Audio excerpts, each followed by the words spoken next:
Hello, it's Marco here from Markom3D, and I had an idea and it was terrible. It sucked.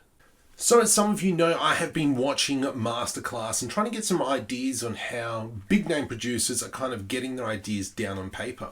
So one thing they suggested is creating index cards with little insights and then kind of putting them in order. So I started jotting down ideas for scenes like hiding in a tree, dog barking scares him, steps in some poo. So what I ended up doing was putting them together in kind of like a script format, wrote up the script, and then I told some of my friends. So this is how it went. Ba-ba-da-ba-da. Ba-ba-da-ba-da. Bah. What if he wheezes?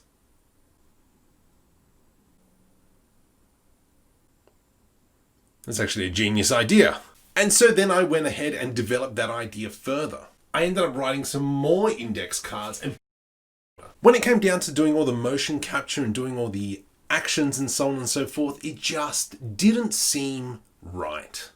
This is where I knew that I hadn't fully developed this idea and that it was okay to throw it out. Now, I wouldn't say I throw it out, I'll put it in the back burner for something else to refine it. But rather than not being in the correct mental state, I kind of put on the back burner and proceeded on with the next idea. I continued to write down on the index cards and plan out my stories, and also was able to collaborate with a few other people on this short film.